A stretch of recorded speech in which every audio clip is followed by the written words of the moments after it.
Hello there, listening audience. This is Michael Cross here with another episode of Unlock the Door Radio, where we follow those precepts that were taught by Benjamin Franklin so long ago. And you know what those were? That to have a functioning democracy, the one cornerstone of that is to question authority.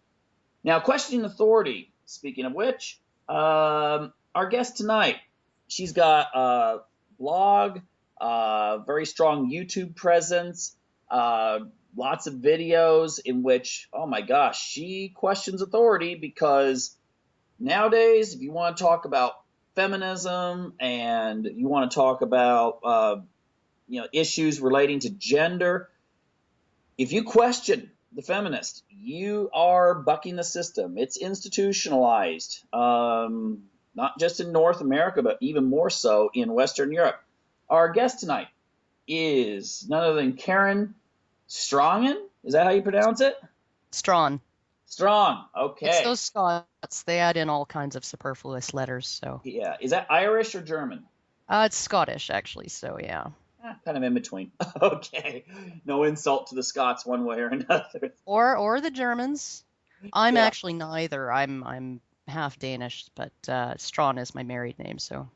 Oh, great. You're half Danish. Well, I'm living here in Sweden. I'm married a Swede, and so, got a Scandinavian connection going on there. There you go. Anyway, fellow Viking. I'm just going to jump in with, there's a lot of stuff we can cover here in the next hour. But what I'd like to do is start off by just saying one of the videos that you have out there basically saying that why men are not marrying. Why is it? Why is it that I talk to so many women who are in their 20s and they're frustrated. They're like going, I want to, I'm hitting 25, 26, 27, and I'd like to find someone in a relationship, settle down, and start a family. I'm not getting any younger, the biological clock. And these are well-educated women, and they keep finding that guys just want to maybe go with them for a year, and then they get dropped. And then another guy, same thing, get dropped. Another year. And these aren't party girls. These aren't, the ones that are just picking up guys at bars. These are normal, middle-class, educated women. Can you give some insights? If you were talking to some of these women, if you were talking to a crowd and they're going, where are all the men? What would you say to them now? I would say it's a huge amount of things that contribute to this issue, and one of them is that the younger a man is, the more interested he tends to be, just on average, in getting married. And I think it peaks at 22 or 23, and then after that, it starts to decline. And so, and oddly enough, the older a woman gets, the more kind of, I guess you'd almost say, desperate they are to get hitched, right? So you're looking at these almost like ships passing in the night as far as timing goes. If women really aren't looking at settling down, getting married, having kids until they're 25, 26, or even 30, the men in their age cohort they're just not interested in that anymore in a lot of cases. And another thing is that women outnumber men in post-secondary education now, I think all over the West. And women tend to still follow a sort of an instinctive or cultural, or maybe both, hypergamy, right? When they marry laterally across class or up, as far as education, income, social status, right? They don't tend to marry down. Mm-hmm. And so when you have 60% of college-educated people are women and 40% are men, you're just going to have a real difference in the, men are willing to marry down. Men have married down for centuries, economically and socially. But women are they have high standards as far as what they're looking for in a man. Okay, so it's like, just to illustrate this for the listeners, it's sort of like a woman doctor will date a male doctor, but she probably will not date a male nurse, whereas a male doctor will date a female doctor or a female nurse. It doesn't matter. so much to men. But to women, there's still that kind of even 1950s idea that I want him to make more money or at least be equal. I don't even know if it's in 1950s idea. It's basically all through history, and there's some really strong and solid and logical and fair reasons for that. When if my job is to sustain myself as as a woman, and I am looking for somebody to cover me when I'm heavily pregnant, when I have a newborn, when I'm nursing, right? That guy, when I'm laid up, is going to have to provide for not just himself, not just me, but like three people, or four, or five, or six, right? Mm-hmm. And so there's a real honest reason why women may be instinctively inclined to do this. If it is a cultural inclination, then we need to start telling women that you're going to have to start looking if you want to have a high-powered career that doesn't get damaged by having kids. You need to actually maybe look at marrying somebody who doesn't also have a high-powered career, right? Millionaire men are willing to marry non-millionaire women, but the opposite is just not the case. Millionaire men are willing to support a wife. Millionaire women do not want to support a husband. They want him to be able to live the same lifestyle, as but they don't want to have to pay for his upkeep, right? Mm-hmm. So there's unrealistic expectations there that women are pricing themselves out of the sexual marketplace essentially, and they don't even realize necessarily that they're doing it. That the more successful women become, there's just going to be a smaller pool of men that these women find acceptable. And then because of that smaller pool of men, those men it's now a buyer's market for them, right? Mm-hmm. For those particular men. And those are the men that women tend to see. They tend to, men who are significantly below their social status, they don't really notice them. They don't see them as potential partners. And so they're looking around going, where have all the good men gone? And there might be like a really, really, really awesome electrician or something that would make a wonderful husband. But since she's got a professional degree and she's not going to marry a tradesman. What are you talking about? So he doesn't even exist to her as a potential partner, right? So those are some of the sort of the broader reasons, just in general, as far as society-wide reasons why men and women seem to have this different timing and different options, I guess. But there are a bunch of other reasons that marriage has really become undesirable for men. Like, I have no doubt that a man would maybe be willing to stick with somebody for a long time without getting married. But if a woman is getting dumped by one guy after another, after another, after another, it's maybe because he has a lot of different options and she doesn't, because the pool of available women is much bigger than the pool of men she sees as available. So. Mm-hmm. But when you look at what marriage is now, it is a contract that you sign, legally binding contract that you sign that you don't even know the terms of until it is in the process of dissolving, right? Prenuptial agreements get routinely thrown out by a judge in divorce court. And you don't know the terms. You don't know, anytime you sign a business contract, say like me with my publisher, you have all of the terms laid out in brilliant legalese, right? Very, very minutely. Any possible thing that could go wrong, there's an element of who's responsible for it, what obligation do they have to fix it.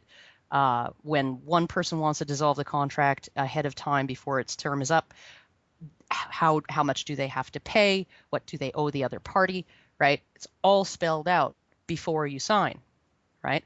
A marriage contract is love, honor, and obey until, or cherish, or whatever, until death do us part. That's what that is. And so the terms of dissolution are decided after the fact by a judge. And things are skewed very, very much in divorce court to the extent that a man can be completely financially destroyed and loses kids. And one of the problems with being financially destroyed is for a man rather than a woman is that it impedes his ability to get another relationship because women are hypergamous and they want a man who earns more than them. They don't want to necessarily date a man, even if he's educated, if he's been driven to bankruptcy in divorce court and is paying half of his monthly salary in alimony and child support. So, there's that. It can be just absolutely life destroying for men. And the rate of male suicide, men in general, commit suicide about 4 times as often as women do. And after divorce, it's something like in the year or 2 after a divorce or during divorce, it goes up to something like 10 or 11 times, depending on where you are. 10 or 11 times more likely to commit suicide than women. So that's just how serious that is. And a lot of the men today have grown up in broken homes. They've seen it happen. If they haven't seen it happen in their own home, they've seen it happen to their buddies. It's just not a safe bet anymore. And so there's that. And another thing is that men need to differentiate from women. I mean, women are already differentiated from men in the sense that they have the ability to have babies, right? And so, I mean, like, she's a woman no matter what, right? There's just really not a concept anymore of what a real woman is. All women are real women. They're all considered real women. And with men, a real man still is very much something that men want to. They need to have a set of criteria, and that set of criteria has to be different from the criteria for what is a woman, at least in a few aspects, right? But the roles now, both can be breadwinners, both can be child caregivers, both can, have high social status. There's really very little differentiation between how men and women are seen in a positive way, right? There's plenty of differentiation between how men and women are seen in a negative way. And actually, some of those are men are violent, men are rapey, men are bumbling idiots, husbands and fathers are on TV are, total goofballs who can't get it together, and even their kids are smarter than them. And it's the wife who runs the household. And, this is just, there's very few good examples of fatherhood, positive fatherhood in the media right now, in popular culture. Yeah, if I'm just sitting and think, I mean, first of all, I have kids, and I'm always having to bump heads with them when it comes to, I don't want them watching children's TV. And even if we set the cable to where the kid, it's supposed to be keeping the kids out, they find a way to bypass it. Kids growing up now have a lot of knowledge of electrical devices. Oh, yeah. But the thing is, in many respects, watching kids' TV, if you look at these shows, they have a worse message about fatherhood than many of the shows that a lot of parents would say, well, I don't want you watching that because it's this or this. I mean, I'll give you an example. I mean, if you watch, I'm not going to name any of the networks, but the kids networks, people know who I'm talking about. Fathers, again, are portrayed as bungling idiots. Of course, teachers are too, and every authority figure. It's just you're supposed to go to school to show people the nice clothes you've got, and no one studies, no one actually works. They, it's just a presence, in the schools or wherever they're at, and very bad images. But I think the only show that I really have seen where there's a really good father image presented, if anything, is Walking Dead with the main character. Yeah, well, there's a reason for that. There's a reason for that is because it's a post-apocalyptic dystopia. It's the zombie apocalypse. And so everybody is back to where men and women were 100, 200, 300 years ago where you had to respect men because of the shit that they had to do, right? Like these women and children couldn't possibly survive without him. So he's got to be a good character. He's got to be a strong, solid, respected, honorable man, right? Mm-hmm. If he was a bungling idiot, the show would have been over, in the pilot episode because everybody would be dead Mm-hmm.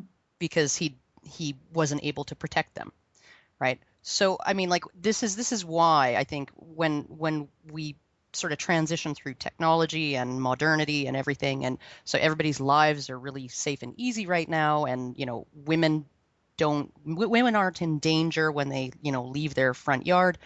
uh, they can go out and they can work and they can support themselves, and so the less necessary men become in a direct and observable way to women, because women still consume a disproportionate amount of tax revenue, and men still pay a disproportionate high amount of tax Now, if revenue we into want to, the system.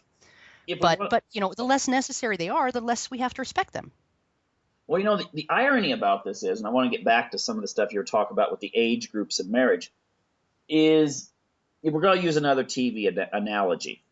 Hmm. There was a article in the Atlantic a couple years ago called "All the Single Ladies." And it was basically Hmm. saying that women now, especially those that might be like 30 and really looking for someone, and they have a professional education and so forth, they find that there's two types of guys out there. There's users and there's really needy guys. Now, if we go back to the old Two and a Half Men, when it was still Mm. good, and Yeah. it had Charlie Sheen on it. Yeah. The old Two and a Half Men, you had a character who was basically a lovable psychopath. Mm. Okay, the Charlie Harper character was he fit all the criteria for a psychopath. His brother was kind of this little kind of wussy individual who was kind of needy, but he was the kind of guy who, if a woman said, "Oh, I want you to do this," he would do it. Mm. So it's almost like the image that society says that they want men to be is Alan Harper. The women are though the women are actually ultimately attracted to the Charlie Harper types, or like Yes. going back to The Walking Dead, they're attracted to the was it Rick Grimes and the Daryl Dixons. That Yeah. that's what attracts them. And the thing is, I think this is really confusing for young men because they're wondering, what do women really want? Do they want a guy that just wants to go and he's just as happy as can be to go shopping for lingerie with her at Victoria's Secret? Or do they want a guy who might feel like, hey, I don't want to do that. Why don't we go for a hike in the woods or something? I mean, the guys Well, what don't really know what's expected of them, even socially, much less economically. oh what's really hilarious is that like I know that Christina Hoff Sommers has made she's made the comment that the more free women become, the angrier feminists seem to get. And I think it is actually that anger is actually a function of always giving women what they want, right? And or what they say they want, because it's not necessarily the same thing with anybody, what you say you want and what you actually do want. And then they get it, and it wasn't what they wanted, right? Or they get it, but it indicates that there's this is a person, right, who is not worthy of respect because they're not willing to ever put their foot down and say, no, I'm not going to do that, right? So now I don't respect you. And a lot of women, if they're in a relationship with a man that they don't respect, they can turn into complete, oh, I don't want to say a bad word, harpies. They're angry. They're angry that they are with someone that they don't respect, right? And I'm sure that Alan Harper's wife divorced him simply because she had no respect for him. He was a weak man, and women, ironically, they like the very first thing that will disgust both women and men when they witness it in a man is weakness, right? It goes straight through to the back of their brain, right? There's no control over it. There's no logically telling yourself, well, it's okay for men to be weak. You can even believe that with all of your cerebellum, all of your cerebrum, all of your logic center, everything, you passionately believe that men should be allowed to be weak, but the older parts of your brain are still not going to like it. And one of the interesting things about how our brains work is that we feel things first, and we don't even feel them necessarily in our brains, right? The stimulus goes in, it goes through the oldest parts of the brain, goes straight into our bodies and our endocrine systems, right? And then when you realize when the parts of the brain that monitor what's going on in your body, they pick up on what's going on in the body and decide how you're feeling. Am I feeling disgusted? Am I feeling sad or whatever? And then the last stop on the train is having a conversation with the rational part of your brain to figure out why you're feeling the way you are. And it's because it all happens in like milliseconds. We think that we're actually deciding how we feel and we have control over how we feel, and we don't. We actually think that the process is going backwards. We think about it, we decide to feel disgusted, and then we do. No, it's the other way around. And so because you can't change a lot of what's going on in the oldest parts of your brain, a lot of women will rationalize, and men rationalize why they have contempt for a weak man, a man who is showing weakness, and they will come up with reasons why it's justifiable, and especially feminists, because they do have this sort of, we need to allow men to be vulnerable, we need to allow men to be weak, we need to allow men to cry and show their feelings, but they feel the exact same kind of, yeah, that guy's now unfuckable. Like they still have those judgments going on in the older parts of their brain for the most part. And so they will rationalize, well, he's not really a nice guy. He's just trying to manipulate me. He's gaslighting me. He's not really hurt. He's just faking it. He's being a whiny. They've coined, some of the radical feminists online have coined some really insulting terms. Man feels is one of them. Sorry, we hurt your man feels. And another one is beard tears, right? And they'll go on their really circle jerk forums and they'll brag about how many beard tears they drank today, and so I mean it's bizarre how much feminists want, or say they want, to be okay with men displaying weakness, and how incapable they are of coping with it. So there you go. It's just one of those things. Well, it's interesting that, I mean, I have, this reminds me of a conversation I just had the other day with someone. I have absolutely nothing against someone, a man or a woman walking a child in a stroller. But Mm, I've noticed that if I talk, that's pretty common in, for instance, Sweden. It's very yeah. common to see men with strollers. But if you talk to a woman who's of Finnish or Russian or Arabic or British background, a lot of them mock that. They're like, you're going, well, wouldn't you want your husband to, go out and push a stroller and they'll be like, no, that's, it looks wrong. Girly. And I'm like, but this is what it's supposed to be, equality, and yet they seem not to really tap into that concept. Oh yeah. Oh yeah. Well, I mean, like, look at it too this way. We are allowed to place all kinds of standards on men, on their behaviors, even on their thoughts, right?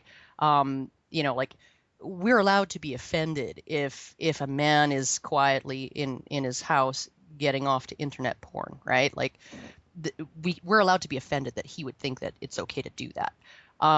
We're not allowed to have any standards for women anymore. Where there are no standards of behavior, or standard, like, a woman can be and do anything she wants. So I mean, if she is one of those women who's like, oh yeah, that's great, he's a dad pushing a stroller, right? That's okay. And if she's like, oh my God, what a loser, right? That's okay too, right?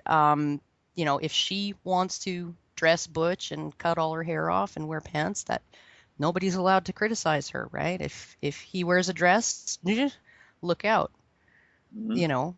And so you sort of look at it, and as the female, the available options for women has expanded, it's actually sort of almost crunched men into a more rigid, there may be more sort of options, but it's solidified a lot of the primary criteria for masculinity, which is, why you have such a huge pushback against people who advocate for male victims of domestic violence, say, or male victims of sexual assault, especially if it's a sexual assault committed by a woman, right?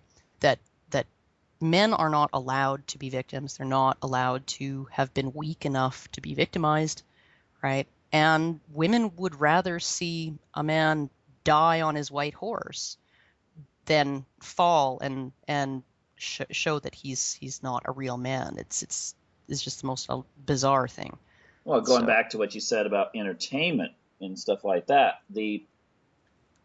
I mean, you can have situations where I don't know, Miley Cyrus can get up there and what they call it, twerking and all that kind of stuff, oh yeah, and then you get an argument. Of course, there's people that will say, well, that's not a moral thing.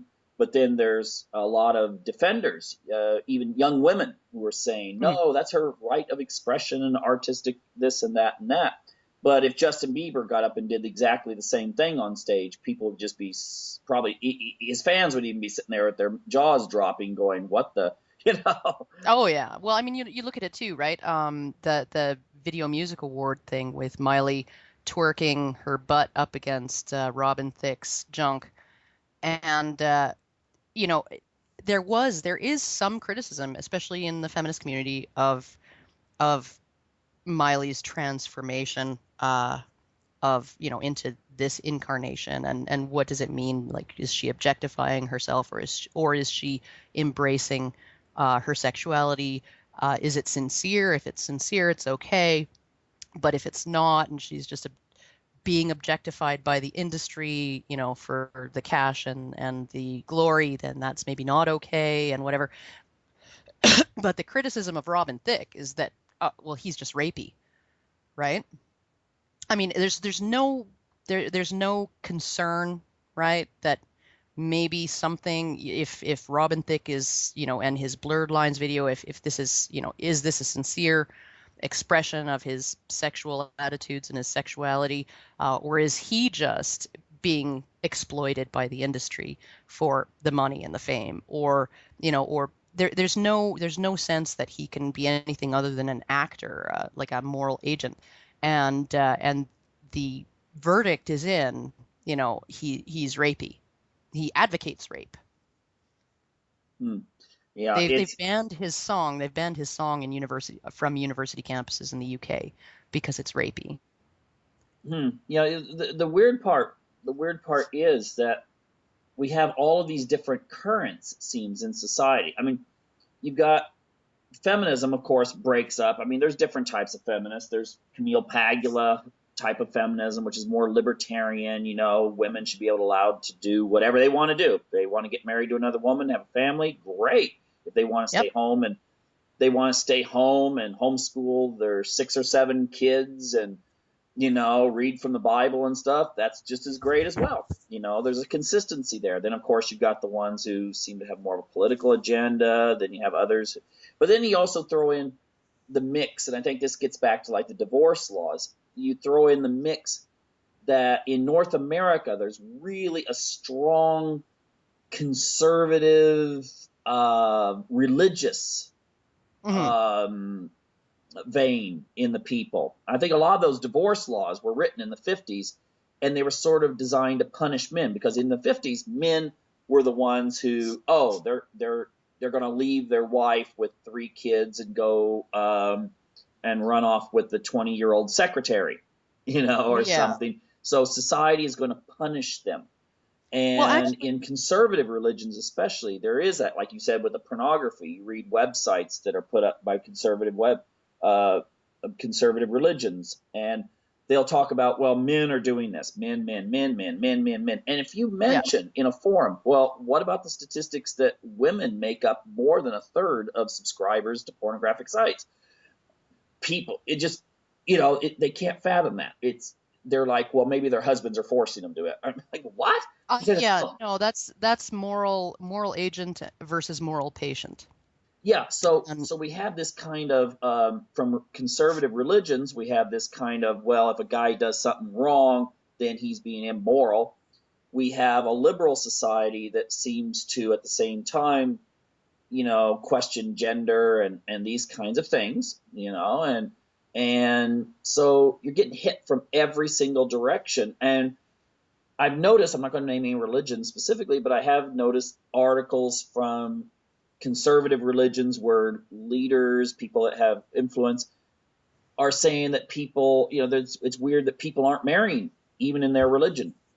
So, I think the young men, it doesn't matter whether they're going to a conservative religion or they're secular or whatever, they're getting hit with all of this conflicting standards. oh yeah, and they're just getting bashed over the head with it. Um, over and over and over and over and over again. One of the interesting things too is, I mean, like it really is it's a misconception that men tended to abandon marriages more than women. In fact, prior to the Tender Years Doctrine, which was first, I think it was in the UK, was a feminist activist of the time, or a woman's lobbyist, Carolyn Norton. She lobbied that young children, because prior to that, after a divorce, the children sort of would almost automatically, in most places, go to the father, right? Because he had 100% at the time, 100% financial responsibility to feed and shelter and clothe those children. So, he's responsible for them, he gets them. And she argued that it was in children's best interests to be with their mothers during the tender years, right? The years basically until a kid might go out and get a job, because kids tended to have jobs around 8 years old, sometimes 9. And so they should be with the mother. And that's when that was enacted. It was a policy that was enacted all across the UK, and then it spread across the West. And as far as I think Israel is, not sure if they're still using it. I know there have been some court challenges to remove that particular doctrine from family law in Israel. But you basically had this older system where men were 100% financially responsible for the children and themselves after divorce, and they may have to pay alimony to their ex-wives. They might not. If she was at fault for the marriage breaking down, the man might be able to get away with not paying alimony. And as soon as women got the children automatically in a divorce, it's hilarious how it happened. The divorce rate went up 15-fold in 50 years, right? Mm-hmm. And then when no fault divorce arrived, right, because women would have to prove that if they wanted to get any kind of good settlement or whatever, they would have to prove. Sometimes they weren't allowed to divorce at all if they couldn't prove that their husband was abusive or cheating or whatever, right?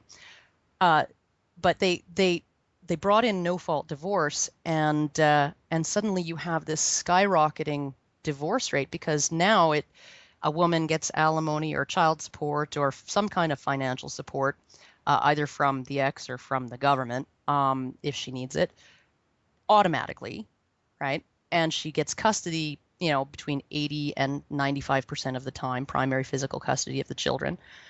And so, I mean, she's the one who can come away from that marriage sort of all gain. It's all gain all around. She now has full control of the children. She now has, a decent, steady income. She can work if she needs to supplement that, or she can go to the government and get welfare benefits and stuff like that to supplement that if she needs it, right? So she's going to be okay.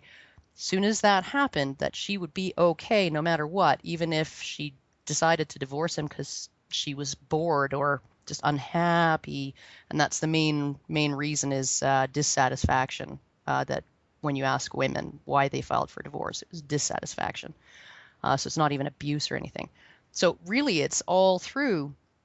It's been in providing women with incentives and removing penalties for when women choose to leave a marriage, every single time the divorce rate has increased, right? And so I really don't, I think what the conservative demand on men, or the punishment that men get for either not marrying or, abandoning your wife and children, I think that's just part of the male role, and part of that role is to be a moral agent. And so, I mean, it's no matter what you see. I mean, you can be walking down the street and you see a woman just like pound the snot out of some guy, right? And the first thing that'll pop into your head half the time is, I wonder what he did to deserve that. Well, maybe he beat her. Maybe he cheated on her. He must have done something. He must have acted in some way to make her react like that. We will translate any action on the part of a woman, if we can, into a reaction to something. If she drowns her kids, in a lake, it's because she slipped through the cracks. She didn't get enough help. She's a good mom, but she just couldn't cope. Hmm. You know, Yeah. uh, there's always a reason. There's always, and we will do this over and over again, make excuses for women, because not because we think they're, you know, completely without sin, but because we don't see them as moral agents. We see them as objects that are acted upon, right? And because we see them as objects that are acted upon, we can see their vulnerabilities, and we can. It's almost like you can put yourself in somebody's shoes if you see them as a being that's capable of having experiences, right? And so we feel sympathy, and we feel pity, and we feel compassion, and we want to help, right? And when you look at a moral agent, you see them through the things that they do, their behaviors, and that's kind of the end of it. There's no inner searching for how he's feeling or what led up to it, or unless it's like so that we can stop others from doing it, So right? in that so in that respect, then you have, like, when I was talking about the idea that at least North American feminism often sees women in the victim role, but then that seems to be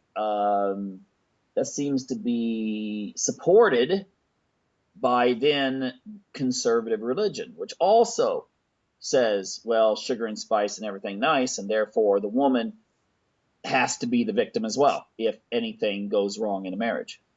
Oh yeah, no, these are ancient tropes. They're ancient paradigms as far as gender goes, and they are actually they're augmented by biology, oddly enough. I mean, when we look at there's a phenomenon called neoteny, and it's essentially the retention of Yes. childlike characteristics into adulthood. And women have much more of this, right? They have the higher forehead, the rounder jaw, the smaller nose, the larger eyes, the usually the fuller lips, less body and facial hair, like they softer bodies, smaller, right? And like we can feel immense pity for a child and an immense instinct to protect a child, and we see children as harmless. We only take them seriously, really, when they are telling us that they need help, or that they're scared, or whatever. That's when we really take them seriously, and try to help them, right? And we feel a lot of those same things about women. We don't see children as moral agents who are 100% responsible for their actions.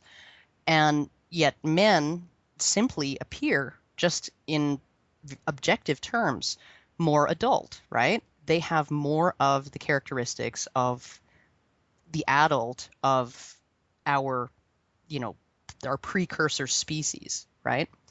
That they lose a lot of their childlike features, and we take them seriously when they're exercising their competence, or when they speak with authority, or when they're coming at you with a knife. We tend to take them very seriously, and so we really just we see them as the adults in the relationship, and we place more expectations on them. That's interesting. I you know that seems to take away from the woman's actual status ultimately psychologically, because um as opposed to, well, I'm not dealing with the kind of feminism that's, Paglia and others, which are again more libertarian, let people live as they wish and do whatever, which I think most people actually support that, just don't force me to do something and you can do whatever you wish. The thing is, I noticed just a couple of weeks ago they had that ruling in Utah that Hmm. was hailed as being, oh, this could open the door now to eventually the courts legalizing polygamy. And I looked at all, I've done an interview with one of the leading experts, an anthropologist, Janet Benyon, and Hmm. she's written that in at least modern like sister wives type polygamy that women can actually be empowered in these situations, even though she's not a polygamist, but she feels like, well, if that's what they want to do, fine. But I noticed interesting things. If you look at all the commentaries under the news articles, it's always, oh, these men are exploiting. These men are taking Yes. advantage of women. Like they just walk out and mesmerize a woman on the street, marry me, and she's like, yes, Oh and of yeah, course, yeah. No, as if she it's doesn't have a brain that can say, well, wait a minute, let me see, do I really want to share a husband? Some women probably like, no way would I want to do that. Some women are like, yeah, sure, that would be great. oh But man, hell yeah. If she cleans, you yeah, and if know, they're more modern, they, husband's gone, they could be together. But the well thing that is, works too. yeah, well, that should please a lot of the feminists. But the thing is that the thing is though that, like, if you look at an issue like polygamy, it's just that the women, the society is kind of saying, well, they're victims. And you're thinking, well, wait a minute, that if they choose it, if they actually say, this is what I want to do, no, no, there must be something wrong with you. There must be, you must have like daddy issues or something, there must be Oh yeah, something wrong with you. When, Stockholm syndrome. yeah, and Yeah. it's, I think it's very condescending to women ultimately.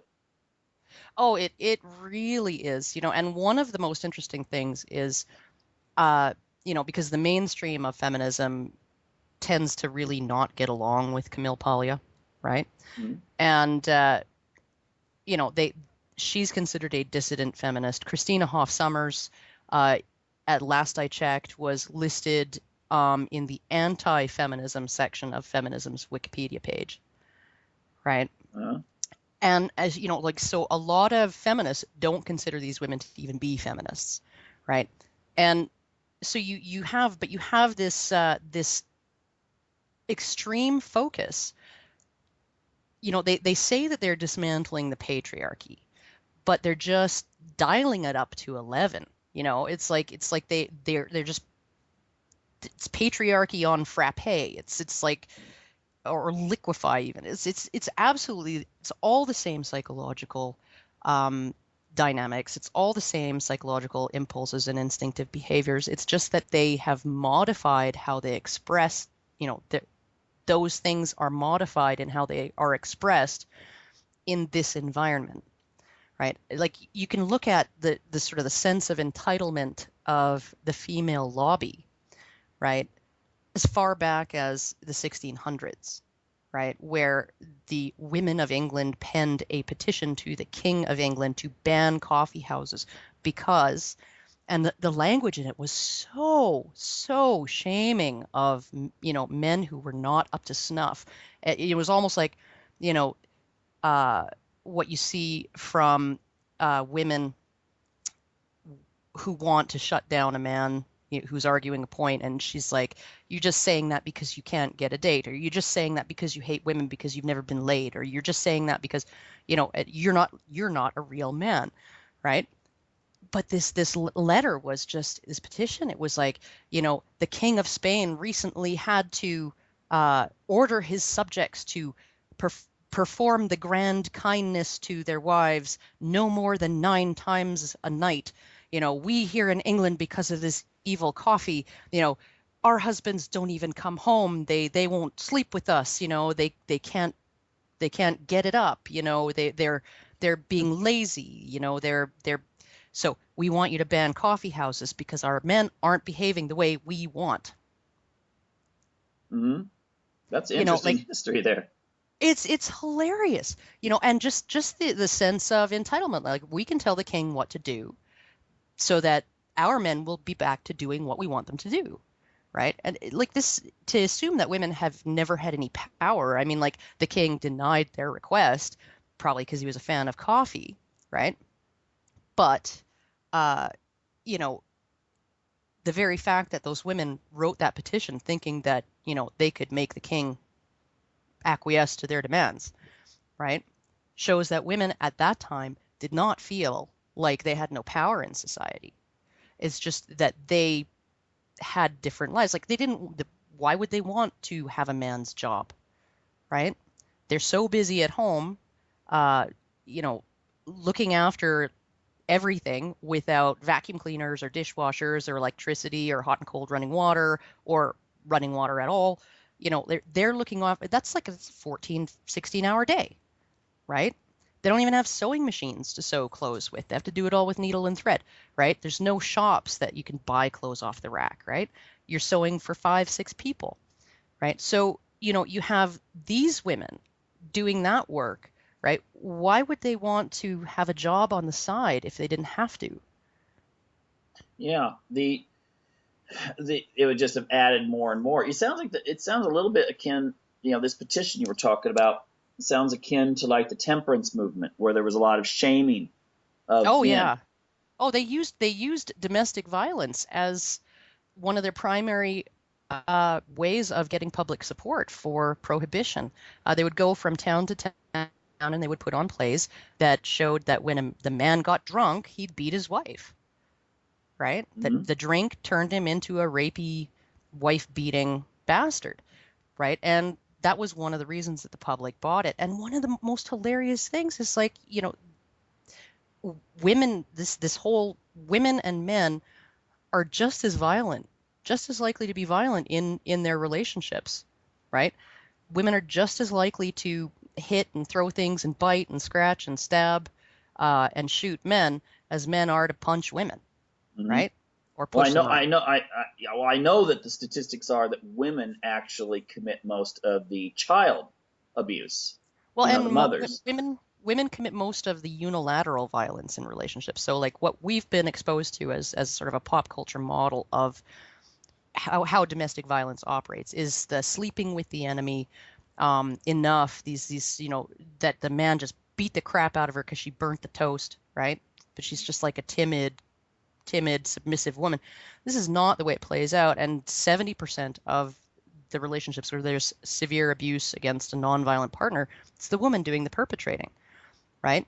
It's not the man. That form of domestic violence that's all we see, is the least common form out there. Most of the time, it's just two people who hit each other, and women generally hit first at least half the time, Hmm. right? But all our laws and policies are based on that one flawed model that represents the tiny minority of cases, right, that are out there, but they're not the whole picture. And they're all feminists want people to see, at least here in the U.S. and Canada, right?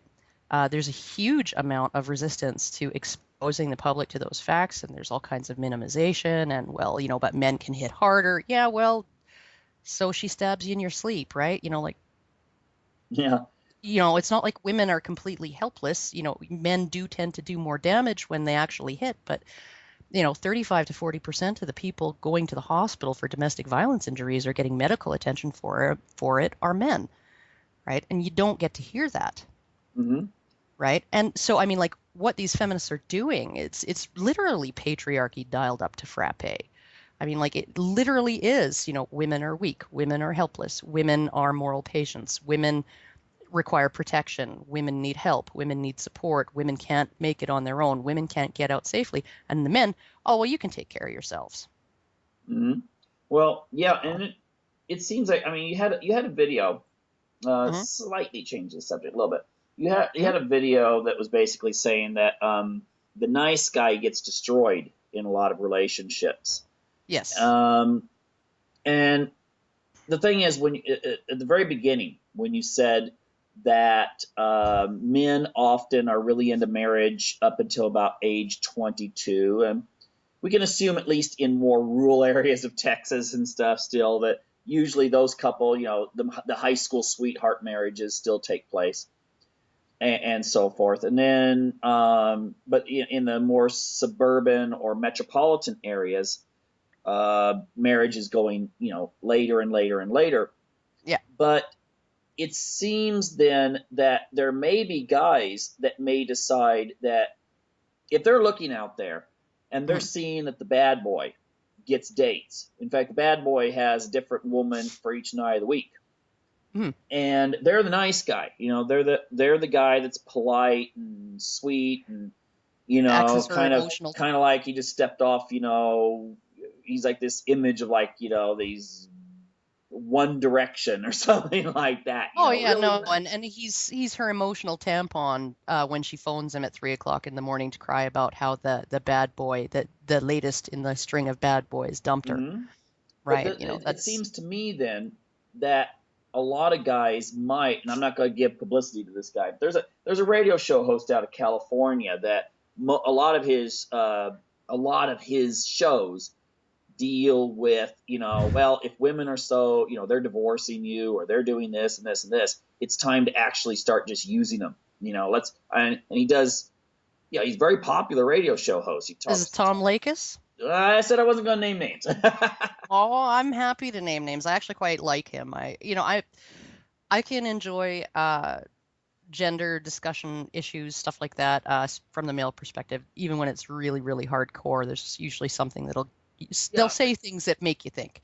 yeah, he's going And to the other extreme though. I mean, he's kind well, of saying there's guys should just kind of, at least that's my take on it, that guys should just kind of go into a relationship for what's good for them and well, why not?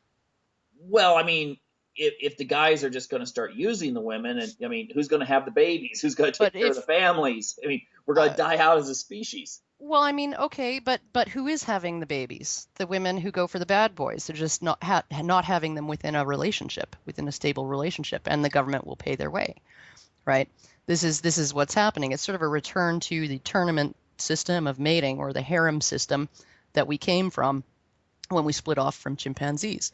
That in this environment, women can go for the bad boy, the one that makes her tingle, and still have herself and her children be supported, just not by him, right? By the government or by forcible extraction of money from him, right? So they don't have to consider those nice guys as potential matches anymore, right? They don't. And one of the things about these nice guys is that, and I think that most women who are in that kind of, they have a guy in what's called the friend zone. I don't think that they actually really understand on a conscious level, a lot of them, how they are exploiting that relationship, that they're getting all kinds of emotional goodies and favors and money and rides here and there and help moving and all of this stuff, right? And the guy is actually being what society tells him to be, or being what she tells him. Oh, be yourself. You're just such a nice guy. Don't ever change, right? And yeah, I'll never have sex with you, let alone be your girlfriend, right? Mm-hmm. And so there is actually a sort of, there's a loose conglomeration of like overlapping uh, websites and groups online right now. Some people call it the manosphere, but pickup artists are definitely one of them, where there's some overlap in interest, issues, discussion, and stuff. And that would be sort of what Tom Lakis is talking about, is just go out and bang as many women as you can, right? Because they're going to be having sex with someone, might as well be you, right? And by the time they're ready to settle down, statistics actually show that the more sexual partners a woman has had before getting married, the higher the likelihood that she will initiate a divorce, right? So, you look at that situation. I mean, what are you going to do? Be an involuntary celibate, or are you going to steal Hitler's gold and take off to Switzerland, you Mm-hmm. know? So And basically, you learn from the psychopaths. I'm not well, saying yeah, I Lycus is a mean, psychopath, but the guy who is the aggressive, I'm in it for me, and and has little empathy and so forth is the He's one. got the dark triad of traits. He's the one that all the women want to have sex with. And that's something, that's a behavior that a lot of men can mimic, right? That's a set of behavioral patterns and communication patterns and stuff like that that a lot of guys find themselves able to at least fake, Mhm. or fake long enough that it comes naturally to them. And so, they almost see it as like a university course in how to get laid, right? It's like the pickup artist community has all of these supports and everything, and they very much are wanting to let men know that being nice probably won't get you anywhere, right? Being Alan Harper, it's not going to get you anywhere with the ladies. It might get you married and then destroyed in a divorce, but that's all it'll get you. And you have also men going their own way, a lot of whom completely eschew relationships with women altogether. Like they may have some friendships with a few women, but they mostly just stay away from them and they don't date and they're Mhm. not interested in having sex with women, and they're just like turning into basically monks. Yeah, And that's big in Japan. Big in Japan. oh yeah, it's just they don't have any interest in being an economic generator and cannon fodder basically for a woman, right? Especially if there's no reward in it. I mean, you don't even get respect anymore, right? Mhm. So, all there are is like it's the minefield of penalties. So, you know, what do you expect these guys to do? It's women who control the game. Um, and women may not think that, but because they want to turn everything into exploitation of women. But I mean, how many men are out there selling sex to women?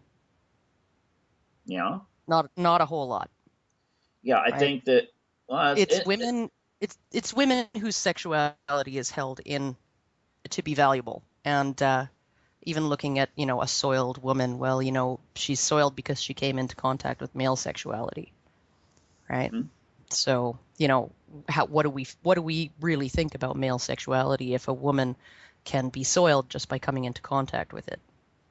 Well, it's an interesting concept. I mean, if you consider that, again, I mean, I do a lot on psychopaths because my fiction series is centers on psychopathic character, a female, and but the thing is, make a plug, freedom from conscience. But anyway, the thing Mm. is that it seems that if society is going this way, where we're kind of going back to where you said the split with the chimps and so forth, that, well, I mean, I've heard some psychologists say that psychopathy, the traits of the psychopath are the next stage of human evolution, and it might be just because they'll be the ones making the babies ultimately. Oh yeah, totally. It's actually it's a huge, huge problem. I think I don't know if you've ever seen the movie Idiocracy. Oh yes. Right. And that intro, even like as the credits are rolling, going back and forth between the highly professional, wealthy couple and the people in the trailer park. And how many kids did the wealthy couple have? None. They waited too long. Right. And now they can't have any. And, meanwhile, the people, Honey Boo Boo's family is, six kids, eight kids, whatever. And, you know, that's not to say that we're devolving, because that's not the way things work, right? It's still evolution. Um, and eventually it will go far enough that it becomes or governments will no longer be able to spend invisible, imaginary money keeping these people going, right? People who make choices that are economically irresponsible as far as having kids go, because that's what it is. It's maybe not that they're stupid. It's maybe not that. It's just that they're not being responsible for themselves. And when the government money runs out, right, and the welfare benefits run out, they're not going to be in a good place, survival wise. They're just No. not. Then we get into the zombie movie metaphors. Anyway, we got just 30 seconds now. Can you tell people where they could find your website and get some more information? All right, my blog is called Owning Your Shit, and it's at owningyourshit.blogspot.com. And my YouTube channel is just under my real name, Karen Straughan, Straughan.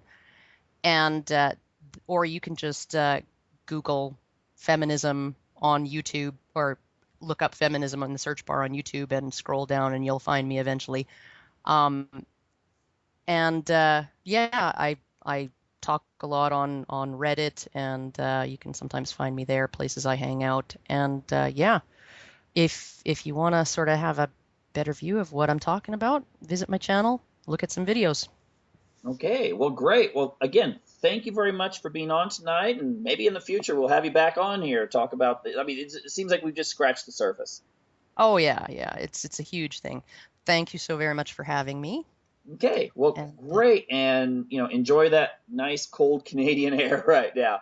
Anyway, oh, it's cold and windy.